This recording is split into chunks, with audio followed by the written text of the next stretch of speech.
Бұрынғы өткен заманда Бағдат шаһарында Ғылман деген бір ақылды адам болған екен. Бағдатта оның әртүрлі дәрігерлік өнерімен атағы шығады. Мұны естіген Бағдат патшасы Ғылманды өзіне шақырып алдырыпты. Патша күн сайын онымен бірге кеңесіп отырады екен. Ғылманның өнерлеріне таң қалып жүреді екен. Бір күні патша үлкен уәзірін шақырып алып, бұл Ғылман өте ақылды және өнері де көп адам екен. Осыны уәзір етсек қайтеді, дейді. Уәзір патшадан бұл сөзді естіген соң, Ғылман уәзір болса, бізді орнымыздан түсірер деген ойға келеді де, «Ей патшам, бұл Ғылманнан мен қорқамын. Өйткені басқа адамдар істей алмаған нәрселерді бұл істей алады. Сондықтан бір күні сізді де, бізді де өлтіріп, өзі патша болып алар деп қорқамын», дейді. Патша кенет ойға қалады да, қапа болып, мұндай ақылды адам патшаларға да зияны болады екен ғой. Енді бұл Ғылманды не қыламыз? Тез көзін жойып өлтіреміз бе? Дейді уәзір қуанып. «Ей патшам, әуелі одан 3 түрлі ғылым сұрап алып, сол ғылымды біліп алайық. Сонан соң өлтіреміз», дейді. «Олай болса, Ғылманды не қылсаң да өзің біл. Сенің қолыңа бердім», дейді патша. Сол күннен бастап Ғылманды патшаның алдына келгізбейтін болды.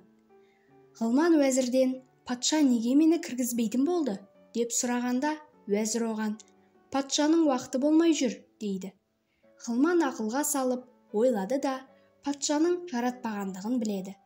Уәзір, «Ей Ғылман, патшамыздың сізден сұрайтын бір сауалдары бар. Сол сауалдарға жауап беріңіз», дейді. «Мен әрқашанда қызметтеріңізге даярмын», деп жауап береді Ғылман. Уәзір, бірінші сауалы қол астындағы дұшпанды ұстауға, өлтіруге жетік болу үшін қандай ғылымды оқу керек? Екінші сауалы, патша қол астындағы халқын қайтсе байта алады? Осы 2 түрлі істің амалын бізге жазып беріңіз, дейді. Ғылман, мұндай ғылымдарды жазып беруге 2 жыл уақыт беріңіздер, дейді.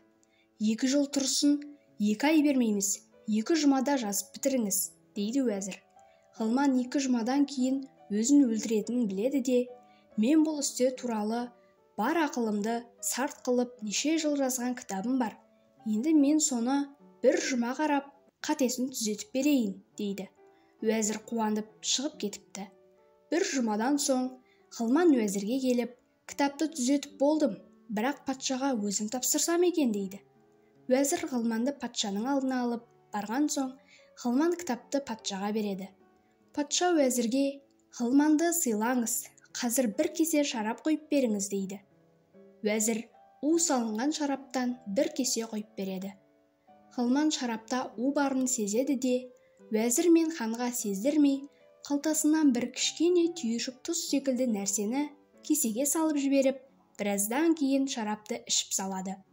Аздан соң ол у ішкен адам секілденіп, қиналып тұрады да, кесенің түбіне ұйыған уға саусағын малып, уәзірге, «Ай, уәзір, шырағым, кітапты бердім. Көп пайдалы кітап. Әсіресе сіздерге керегі мына беттері. Не істейтінін мынау арада жаздым», деп саусағындағы уды кітаптың беттеріне жағып жібереді де, патшадан рұқсат сұрап шығып кетеді. Уәзір мен патша Ғылман шыққан соң, кітапты алып жазуды қараса, кімде-кім осы кітаптың қағазын 10 ретке дейін жаласа, ол кісінің қуаты тіпті кемімейді, депті. Патша мен уәзір бұған қуанып, кітаптың жазуындағы айтқан бетке шейін қағазды жалайды. Сөйтіп өз уынан өздері өледі. Сол кітапта патша қол астындағы халық тыныш болсын десе, әркімді ақ көңіл, әдепті қылып үйретсін. Патша қол астындағы халық бай болсын десе, әркімді еңбекке тәрбиелейтін болсын. Патша қол астындағы халық бай болсын десе, әркімді еңбекке тәрбиелейтін болсын. Патша қол астында зұлымдықты тыямын десе, әуелі өзі зұлымдықтан тыйылсын деген екен.